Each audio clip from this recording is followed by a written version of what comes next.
Factors effecting resistance of a conductor in the circuit. కాబట్టి resistance ఏ quantities మీద ఆధారపడుతుంది. Let us take ఒక conductor తీసుకోండి, లాంగ్ వైర్ బిట్వీన్ ఏ comma B, L అనే length ఉంది and దాని యొక్క ఏరియా ఆఫ్ క్రాస్ సెక్షన్ ఏ ఉంది అనుకోండి. ఓకేనా, ఇక్కడ ఏరియా ఆఫ్ క్రాస్ సెక్షన్ అంటే ఏంటంటే మనకి జనరల్లీ మీరు వైర్ తీసుకుంటే it is in the form of a cylinder ఉంటుంది. సిలిండర్లో ఈ సర్క్యులర్ ఏరియా ఎంతైతే ఉంటుందో దాన్నే ఏరియా ఆఫ్ క్రాస్ సెక్షన్ అంటారు ఏ. కాబట్టి ఈ సర్కిల్ యొక్క రేడియస్ ఆర్ అనుకున్నారనుకోండి, then area of cross section is equal to ఏమవుతుంది, πr². సో ఈ ఫార్ములాని యూజ్ చేసి మీకు ఇచ్చిన వైర్ యొక్క ఏరియా ఆఫ్ క్రాస్ సెక్షన్ని ఫైండ్ అవుట్ చేయొచ్చు. సో దాన్నే ఏ అనుకోండి, ఎల్ అనేది దాని యొక్క లెంత్ అవుతుంది. అయితే ఓమ్స్ లా ప్రకారం resistance of a conductor directly proportional to length ఉంటుంది. ఫస్ట్ పాయింట్ అంటే స్మాల్ లెంత్ ఉన్న వైర్ తీసుకుంటే తక్కువ రెసిస్టెన్స్ ఉంటుంది and length of the wire పెరిగే కొద్దీ దాన్ని ఆఫర్ చేసే రెసిస్టెన్స్ కూడా పెరుగుతూ ఉంటుంది. Next point, resistance is inversely proportional to the area of cross section. అంటే ఏరియా ఆఫ్ క్రాస్ సెక్షన్కి రెసిస్టెన్స్ ఇన్వర్స్లీ ప్రపోర్షనల్గా ఉంటుంది. అంటే ఏరియా ఆఫ్ క్రాస్ సెక్షన్ అంటే ఏంటి, ఈ సర్క్యులర్ ఏరియానే కదా చెప్పింది, అవునా. ఏరియా ఆఫ్ క్రాస్ సెక్షన్ ఎక్కువ ఉంది అంటే మీరు థిక్ వైర్స్ తీసుకున్నప్పుడు దే ఆఫర్ లెస్ రెసిస్టెన్స్. అందుకే మీకు బయట ఎలక్ట్రికల్ పోల్స్ మీద యూజ్ చేసే ఎలక్ట్రికల్ వైర్స్ అన్నీ కూడా దే ఆర్ థిక్ వైర్స్ ఉంటాయి.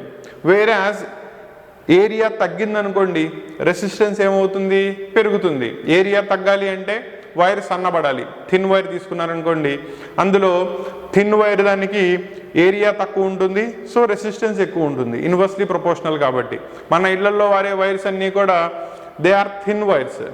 బికాస్ పోల్ మీద నుంచి హౌస్ హోల్డ్ పర్పస్కి వచ్చేటప్పటికల్లా ఫర్ డొమెస్టిక్ పర్పస్ 220 volts నుంచి 240 మ్యాక్సిమం లిమిట్లో మీకు పొటెన్షియల్ అనేది సప్లై చేయబడుతుంది. ఓకేనా, అది ఒక్కసారిగా మన ఇంట్లోకి వచ్చేసింది అనుకోండి, ఎలక్ట్రికల్ డివైజెస్ అన్నీ బ్రేక్ డౌన్ అయిపోతాయి. కాబట్టి దాన్ని ప్రివెంట్ చేయడానికి ఇళ్లల్లో యూజ్ చేసే సర్క్యూట్స్ అన్నీ కూడా థిన్ వైర్స్తో ఎలక్ట్రికల్ సర్క్యూట్ని యూజ్ చేస్తారు. So that they offer greater రెసిస్టెన్స్ని ఆఫర్ చేస్తాయని. ఓకేనా, నౌ ఈ రెండింటినీ కనుక కంబైన్ చేస్తే resistance is directly proportional to L/A. కరెక్టేనా, ఎల్ న్యూమరేటర్లో ఉంది, ఏరియా డినామినేటర్లో ఉంది. దెన్ ప్రపోర్షనాలిటీ కాన్స్టెంట్ రిమూవ్ చేయాలి అంటే R is equal to rho into L/A. ఇక్కడ కొత్త ప్రపోర్షనాలిటీ కాన్స్టెంట్ ఒకటి వచ్చింది, దాన్నే మనం RHO రో అని చదవాలి. ఇక్కడ రోని correspondingly resistivity of the material of the conductor అంటారు. సో ఇది మన సర్క్యూట్లో ఉన్న వైర్స్ ఏ మెటీరియల్తో అయితే మ్యానుఫ్యాక్చర్ జరిగినాయో ఆ మెటీరియల్ యొక్క రెసిస్టివిటీని కరస్పాండింగ్లీ మనం రోతో ఇండికేట్ చేస్తాం. అంటిల్ అండ్ అన్లెస్ మీరు వైర్ యొక్క మెటీరియల్ని మార్చనంత వరకు దాని యొక్క రెసిస్టివిటీ ఫిక్స్డ్గా ఉంటుంది. ఈ పాయింట్ గుర్తుపెట్టుకోండి, రెసిస్టివిటీ ఎప్పుడూ కూడా మెటీరియల్ ఆఫ్ ద కండక్టర్ మీద డిపెండ్ అవుతుంది. మెటీరియల్ సేమ్ ఉంటే దాని రెసిస్టివిటీ కూడా సేమ్ ఉంటుంది. మనకి every material has a constant fixed resistivity ఉంటుంది. వాటి యొక్క స్పెసిఫైడ్ వాల్యూస్ మనం ప్రాబ్లమ్స్ ఇచ్చినప్పుడు వాడే మెన్షన్ చేస్తాడు.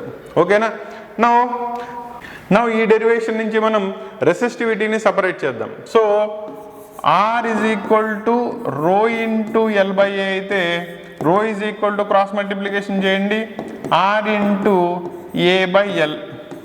కరెక్టేనా, దీని నుంచి రెసిస్టివిటీకి యూనిట్స్ తీసుకురావచ్చు. చూడండి, రెసిస్టెన్స్ యొక్క యూనిట్స్ ఎంత, ఓమ్.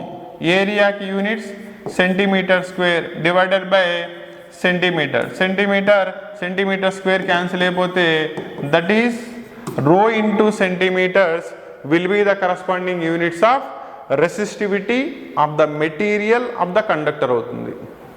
క్లియరా, నా ఇలా మనకి 2 క్వాంటిటీస్ వచ్చినాయి. ఆర్తో కనుక ఇండికేట్ చేస్తే దాన్ని రెసిస్టెన్స్ అంటారు, రోతో కనుక ఇండికేట్ చేస్తే రెసిస్టివిటీ అంటారు. క్లియరా, ఈ క్లాస్ మీకు నచ్చితేనే, మీరు స్పెండ్ చేసిన టైంకి వాల్యూ దక్కింది అనుకుంటేనే లైక్ చేయండి, షేర్ చేయండి, సబ్స్క్రైబ్ చేయండి. Thank you.